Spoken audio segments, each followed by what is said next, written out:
Hello and welcome. This is the Zen community of Oregon, making the teachings of the Buddha Dharma accessible to support your practice. New episodes air every week.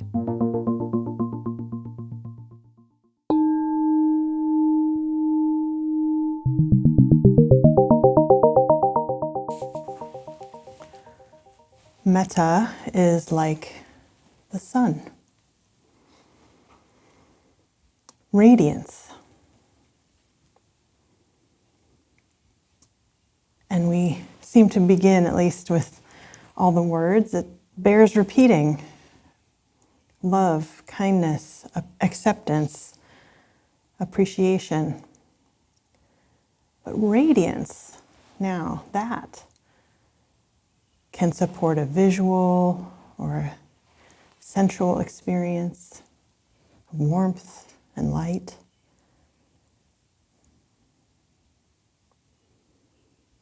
I would like to begin with a guided meditation. The words are from Ayakema. Ayakema, you might have heard in our women's lineage that we chant. She was a powerful Dharma teacher, born in Germany to Jewish parents who fled Germany in the 30s. As a Dharma teacher, she always recommended that people start a meditation with a little bit of metta practice, especially towards oneself. She recommended it for its calming and brightening effect on the mind, which supports concentration. So I'd like to share it with you. It's fairly brief, but if you'd like to, you can close your eyes if you'd like, or settle in however you do. This is called the sun in your heart. In order to start, please put the attention on the breath for just a few moments.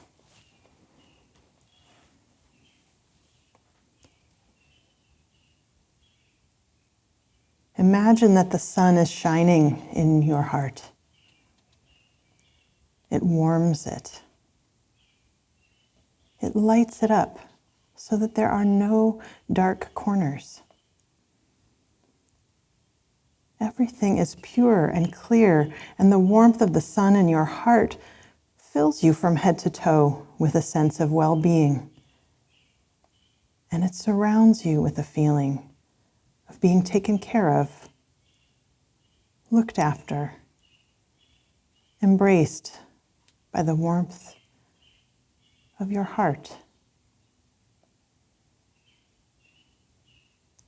Now let the sun that is shining in your heart reach out and send all its warming rays and its beautiful light to the people most directly nearby to you now, filling their hearts with the warmth that comes from your heart.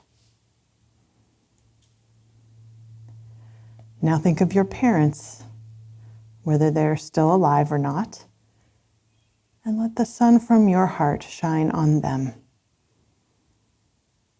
Fill their hearts with the light and the warmth, giving them the greatest gift that you have, letting them feel your togetherness, your care and concern.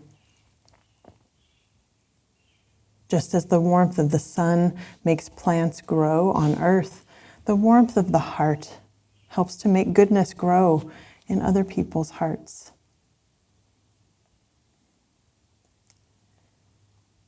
And now we'll think of those people who are closest to us, those we might be living with. And the sun in our heart shines into their hearts, bringing the purity, the warmth, the clarity, the beautiful shining light to them as our gift without any expectation of a return. And now think of our good friends, relations, and acquaintances, whoever comes to mind.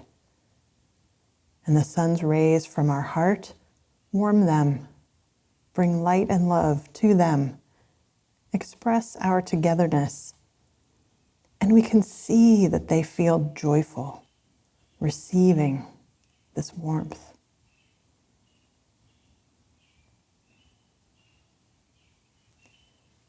Now think of the people we meet in our everyday life, the neighbors, the people at work, students, teachers, patients, salespeople, mail carriers, whoever comes to mind. The sun from our heart will shine on anyone and bring love and light to everyone's heart. So we'll go from person to person, letting them know that we love and care. And now think of a difficult person in our life, or one that we feel totally indifferent toward.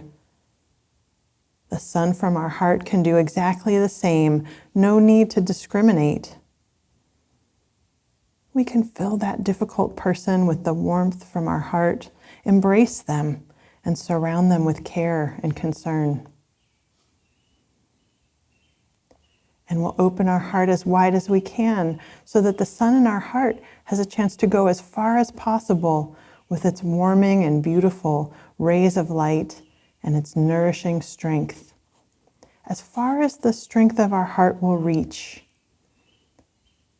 Let the sun shine on people in towns and villages and cities, near and far all over the country, in the surrounding countries, across the oceans, and in your hometown.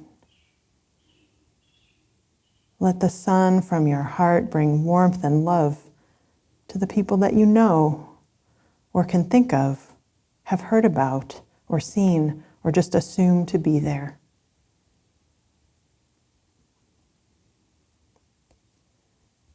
And now let the sun from our hearts shine on all that surrounds us.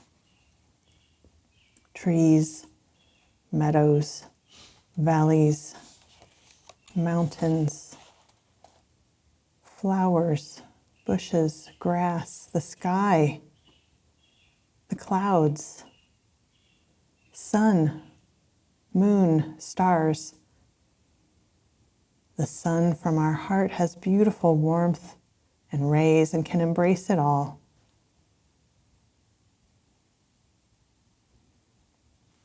And now we'll put the attention back on ourselves and feel the buoyancy and the lightness which comes from the purity of the heart. We feel the joy that comes from loving and giving our love. And we enter into our heart, seeing it lit up, nourished by the warmth of love, clear, with nothing hidden. Feel totally secure in that. May people everywhere become aware of the sun in their hearts.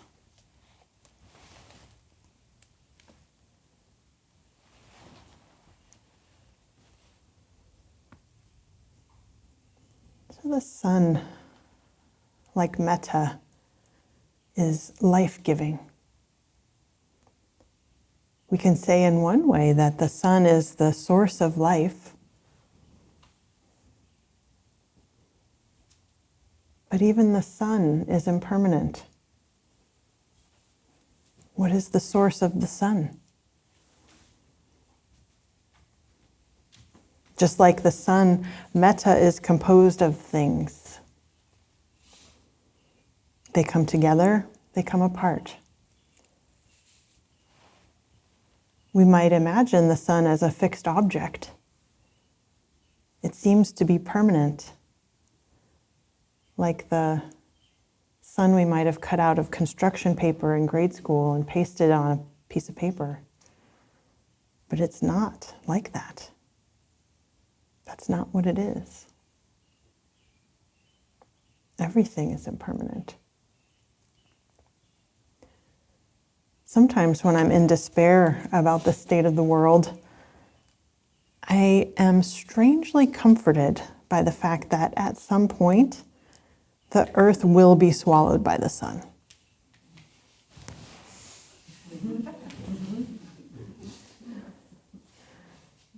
After that, the sun will exhaust its fuel. There's some strange comfort in just aligning with these natural laws. Totally impersonal. This larger perspective. And then here we are, thanks to some extremely improbable circumstances. We get to be here on earth right now.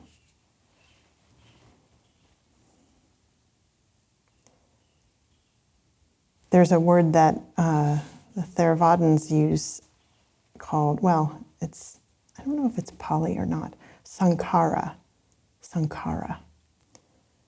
This has a few meanings, a few specific ways of being used, but it's a word that can be used to point to any and all conditioned things. Any and all things that exist because they're constructed. And they can and will be deconstructed. They are subject to change, and they will cease. The Buddha said, all conditioned things are impermanent. When one sees this with wisdom, one turns away from suffering. All conditioned things are impermanent. When one sees with this wisdom, one turns away from suffering. Here's a wonderful piece of on Metta from an insight teacher, Shayla Catherine, about Metta. She says, Metta creates fabulously wholesome conditions. But we must also look into the mind and know that there's nothing there to grasp or cling to. Then we will realize not just the peace of a mind filled with benevolence, but the peace of release.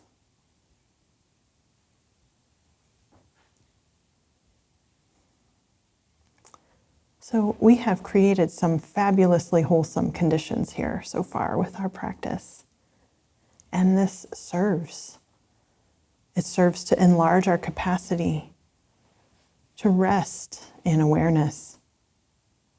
It serves to enlarge our heart's capacity and blur the walls of who we think we are, to help us see with wisdom and help us turn away from suffering.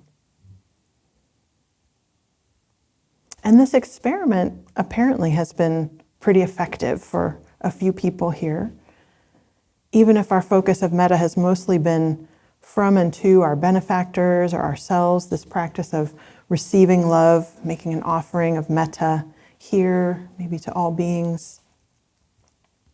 We haven't focused so much on a couple of the classical categories of metta focus. Strangers, people we don't know well, or the difficult ones. With metta, we aspire to see no difference between these categories. No favoritism, no preferences. Why might it be important to include people we don't know? Well, we humans seem to be quite good at creating in-groups and out-groups, aren't we? We might find ourselves trying to hoard metta for my family, for my friends, for my people, not them. And we know how this human habit turns out when it's allowed to proliferate. So the categories have a deep wisdom in them.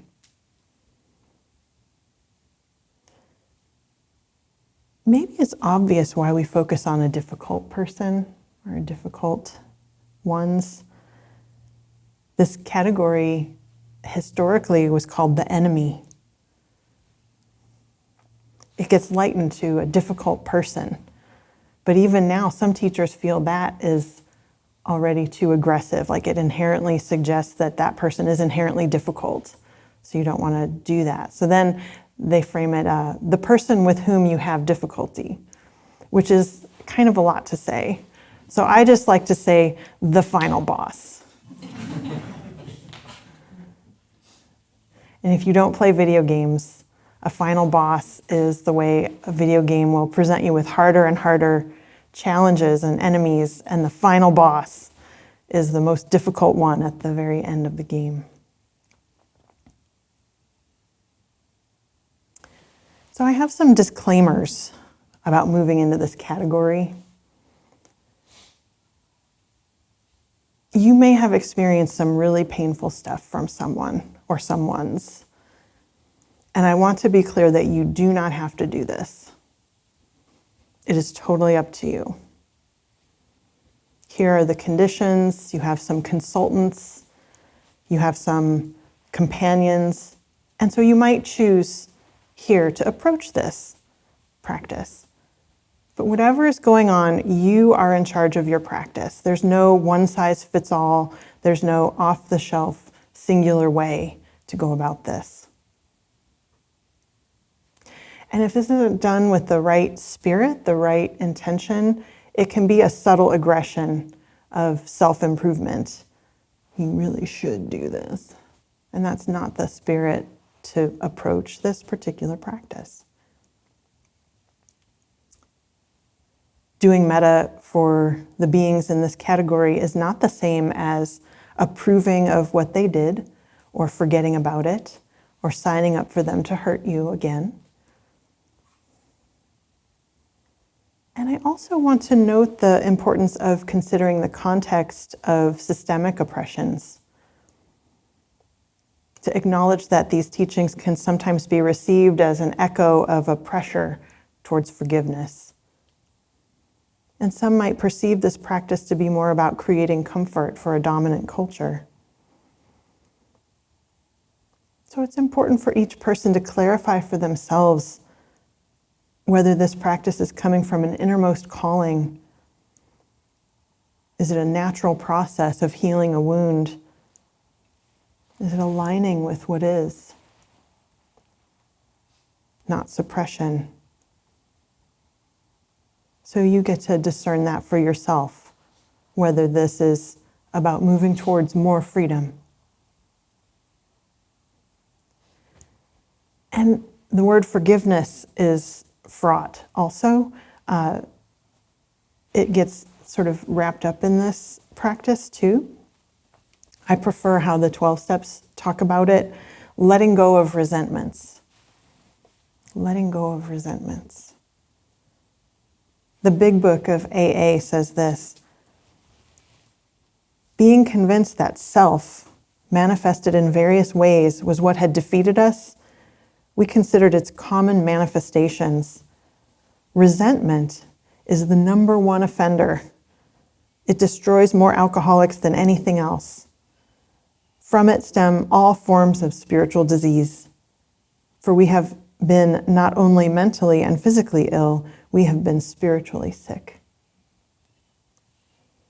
Being convinced that self, manifested in various ways, was what had defeated us, we considered its common manifestations.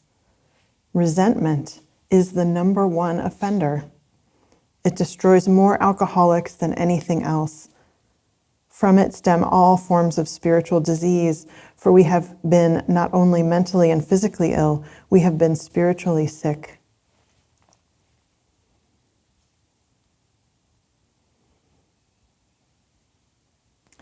For many people, addiction is fatal. A fatal disease. And for many people, letting go of resentments is what stands between life and death.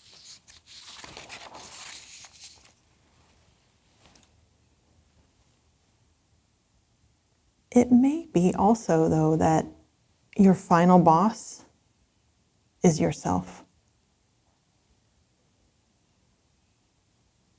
For many people, metta for themselves can be quite painful. And if that's the case for you, you are not alone. I tend to switch the first two classical categories, and I start with benefactors, or the beloved one. Puppies, kittens, whatever you need. Start there. That primes the pump for metta much more reliably for so many people, much more reliable than metta for oneself. And maybe turn it, once you have that light shining, that sun beaming, you're going to turn it towards yourself, offer it to yourself. Think of it as filling a vast reservoir of life-affirming metta so that you can share it with the whole world.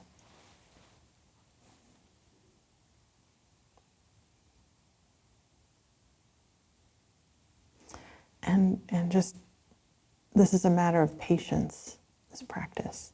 It takes time, real time. Okay, that was a lot of disclaimers. So let's say you are on board the metta train. You are on board this explanation about the direct causal relationship between harboring anger, resentment, and ill will, and suffering. And you're willing to explore this. Are you ready to try it? Whatever level, however you want to do this. So there may be someone that has harmed you, or others that you care about.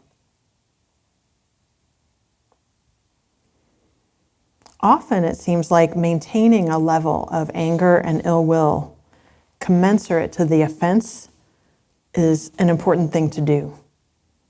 And in that way we can honor or validate the experience.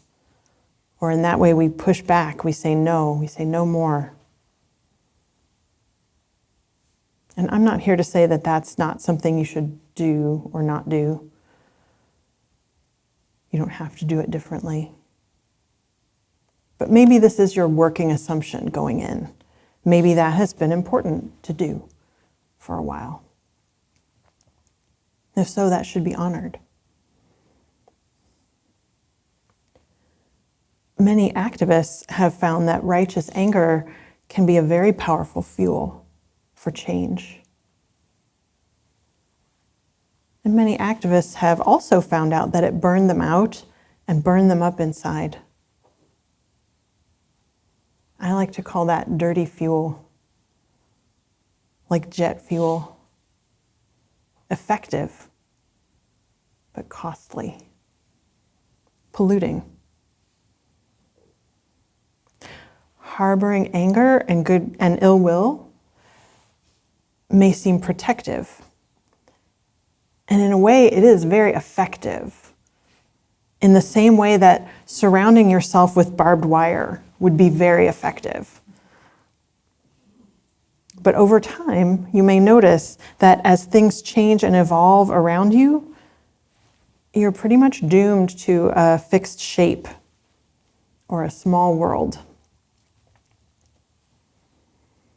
It may even be true that the things you are angry about, you are actually not to blame for, that you had no part in creating them. So harboring anger, you might tell a story over and over again about how someone has wronged you, and there's nothing factually untrue about that. I did that one time when I got fired from a job. This getting fired happened to me many years ago. And as an overachiever and a goody two-shoes, you can bet that I did not see it coming. So I told everybody how unfair it was. And everybody was sufficiently shocked and appalled on my behalf. The experience felt especially terrible because it challenged my super cherished idea of myself as good and valuable. So telling this story where I was right and this person was so wrong gave me some relief. I felt like I had some people surrounding me. I did have some people that helped me in the immediate aftermath, helped me in practical ways. But I kind of gathered more like a posse, and I could enlist people to my cause. And I kept going with this story, even after my work life had improved vastly. And my story began to include the part about how I was fired for insubordination, which was true that I was. But that was also totally absurd, especially to anyone who knew me. But now in my story, I get to have this edgy identity. Insubordinate.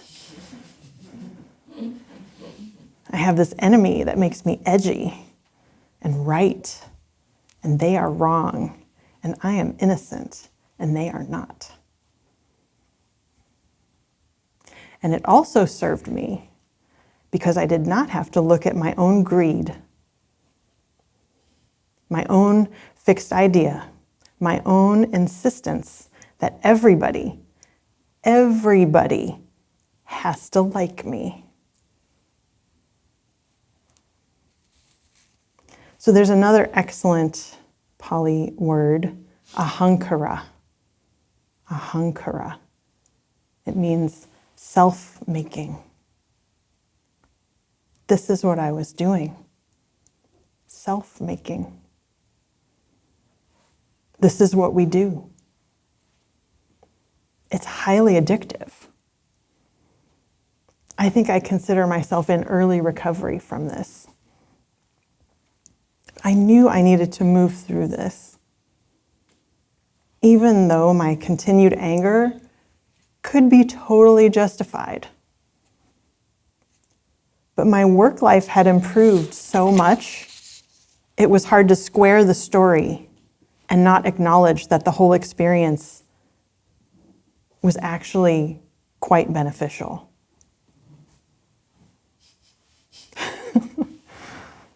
Conditions were changing all around me, and this monument to my own righteousness that I had spent so much time building was looking pretty gross and outdated, like those Civil War generals all over the South. At some point, I knew I needed to move through this. I didn't need anyone to tell me this. At some point, I wanted to let this go. I wanted to have some freedom around this. I wanted to be able to see that person and not have my stomach clench. So I started doing metta and adding this person to the fourth category. So some important notes on that. One thing that helped when I did decide to do this is I did not require of myself to become their friend. They would not get to be friends with me. That was my decision at the time. I was able to trust myself that I would maintain that boundary with someone who seemed pretty unpredictable. So there was no pressure on me, no worry that letting go of this anger and ill will would put me in a place where they could turn my life upside down again. And I was guided by this story by Thanissaro Bhikkhu called Metta is Goodwill. And it's one of my favorites. It goes like this.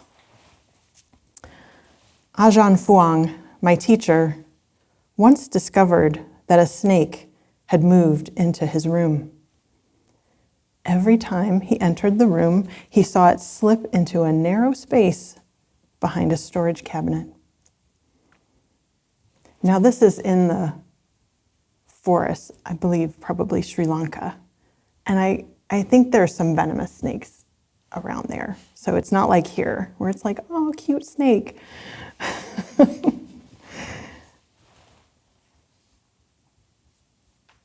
Even though he tried leaving the door to the room open during the daytime, the snake wasn't willing to leave. So for 3 days, they lived together. He was very careful not to startle the snake or make it feel threatened by his presence. But finally, on the evening of the 3rd day, as he was sitting in meditation, he addressed the snake quietly in his mind. He said, "Look, it's not that I don't like you. I don't have any bad feelings for you. But our minds work in different ways. It'd be very easy for there to be a misunderstanding between us. Now, there are lots of places out in the woods where you can live without the uneasiness of living with me." And as he sat there spreading thoughts of metta to the snake left.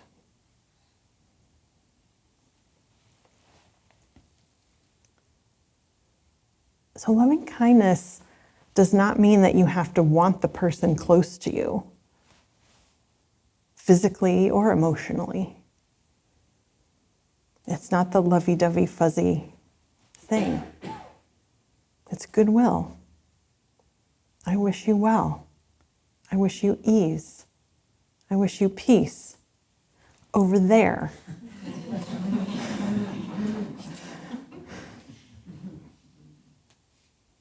So for me, doing metta for this person, it was like building a nice fence for both of us in the neighborhood. Not a wall, not a militarized border, not a Cold War, just a nice fence that might allow us to wave at each other sometimes if we felt like it, not have to pretend to not be home or dash into the house to avoid being seen and pretend not to see them. But a fence that would just clearly demarcate our relationship. So that was a helpful place to start. And for this, there was really no downside, except losing that righteousness. Oh, so comforting for someone else to be so wrong, which makes me so right. It feels safe somehow. That's what I discovered. But is it? Is it safe? Is anything safe? So I did metta, a lot of it. It was my primary practice on the cushion every day for a few months. Solid. And this person with whom I had difficulty was my final boss person every day. And I wish I remember how it even happened, how it softened, how it became more important than the grudge. But it did. Like how you can't see your hair or your fingernails growing, but they do. A metaphor about this occurred to me yesterday with someone in Sanzen. It's like the sun of metta shining on green, hard, sour fruit. It takes time. The fruit has to grow and ripen. That just takes its own time. As it does, it sweetens and it softens. And probably long after we think it should be, it ripens. It may even fall off the tree. It may even transform into something else. So after all this time, all this ripening, I ended up writing a thank you letter to this person around the turn of a new year. One that I meant every word of, for the professional opportunities that I had, for the learning environment, for the good qualities that were there in this person, and letting them know that I no longer harbored any more ill will. And I felt fine about running into them sometime. That would be just fine. And sincerely wished them all the very best. And then they were able to respond with a heartfelt apology, which went a long way and meant a lot. Not everyone gets to have that part. So now I can totally see this person, appreciate, and I even enjoy this person. I would have them over for dinner, no problem. We are good, genuinely friendly. Everything is changing. Everything is impermanent. You can try to hold a grudge forever. You may even figure out how to haunt someone from the afterlife.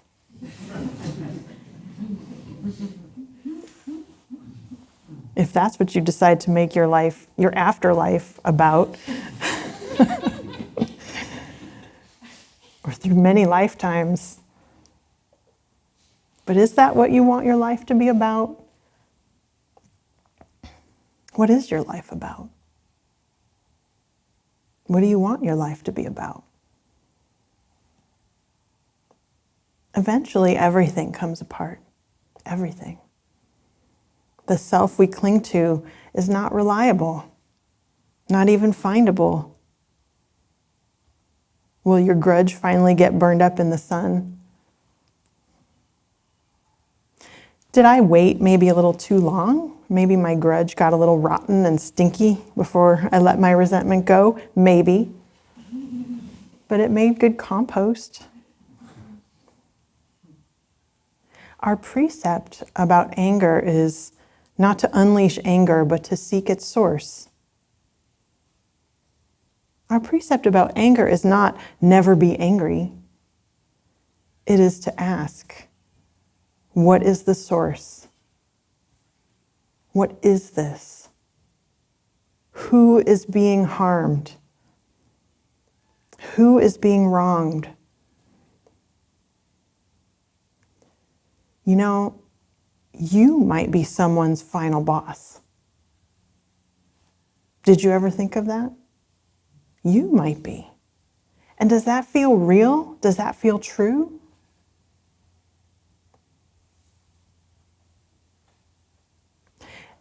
Am I clinging to something that is not useful anymore?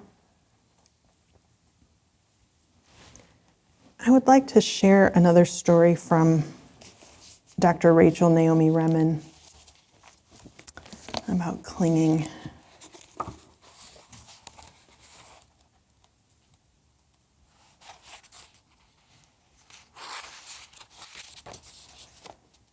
She says, 35 years ago, I had a patient, a young man who had become separated from his ski party and spent 3 days in below zero weather, yet somehow had managed to survive.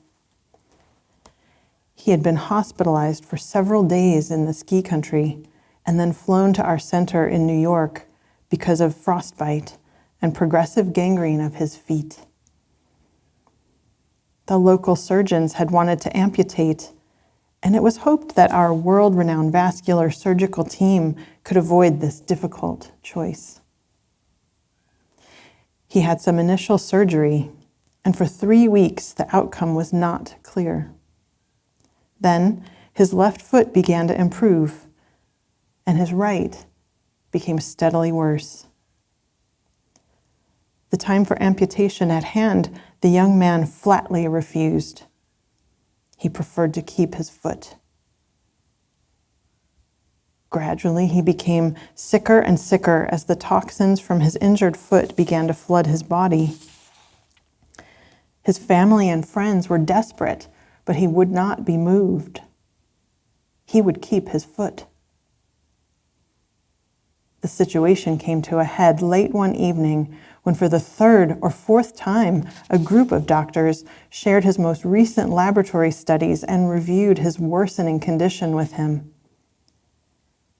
In the midst of this discussion, His fiancée, overwhelmed by the possibility of her beloved's death, was driven beyond her endurance.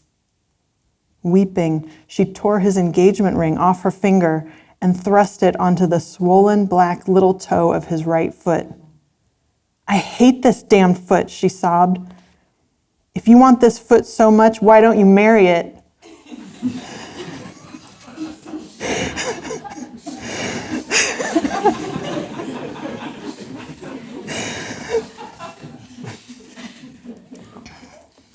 "You're going to have to choose. You cannot have us both."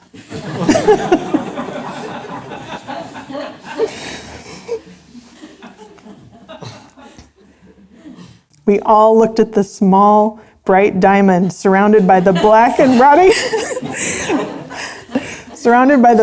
rotting tissues of his foot. Even under the fluorescent lights, it sparkled with life.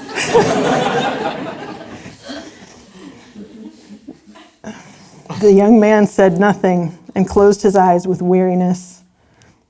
Weary ourselves, we left to continue the medical rounds. The next day, he scheduled his surgery. I continued to follow him through the fitting of his artificial foot and his rehabilitation. At the end of a year, only a slight limp marked his difficult choice. 2 weeks before his wedding, I revisited that final medical conference with him, asking him what had changed his mind.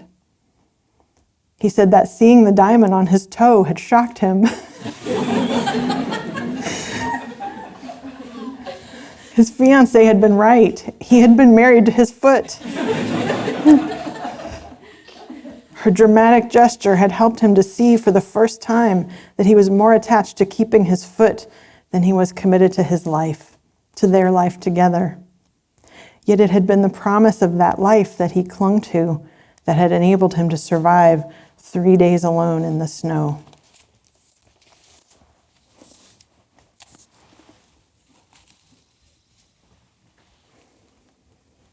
What are you clinging to?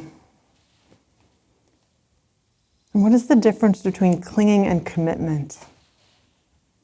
Between grasping and maintaining a vow? In this story, the young man had a stark choice between those two.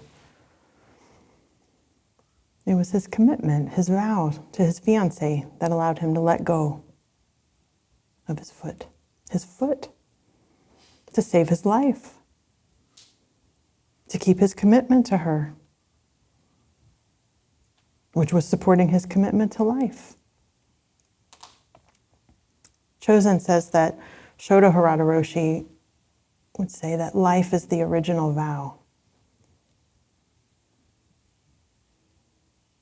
It may be that we can only differentiate between clinging and vow over time, or with good counsel from our companions along the way, or quieting down and really looking, really seeing the source of our experience, the source of our life. Clinging tends to make our lives smaller, whereas commitment, though it may in some ways feel constraining, ultimately offers us freedom and more spaciousness.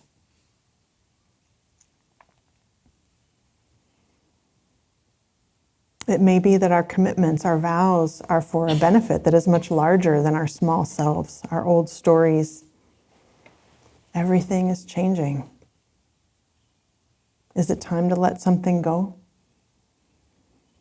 Or just to take that first step? Or to just explore the possibility that you might be larger than you thought? Or to consider exploring that? In any case, please take a moment just right now to recollect during this retreat times that you were diligent in your practice, times that you were kind to yourself.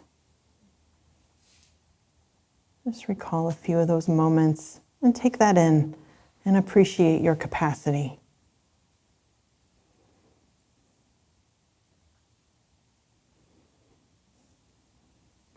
I'll close with a poem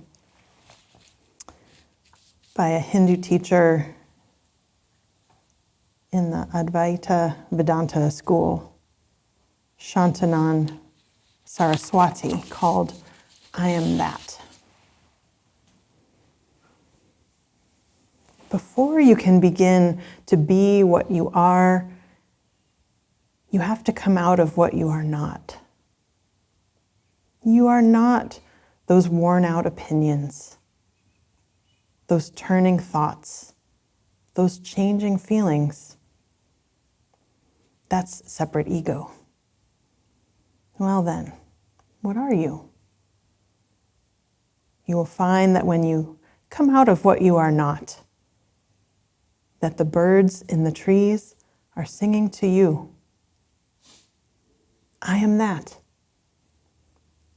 The water in the stream is bubbling to you. I am that.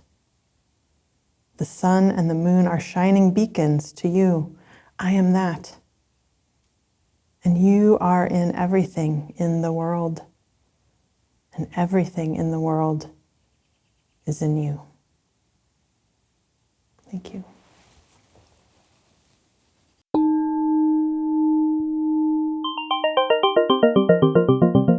Thank you for listening to the Zen Community of Oregon podcast, and thank you for your practice. New episodes air every week. Please consider making a donation at zendust.org. Your support supports us.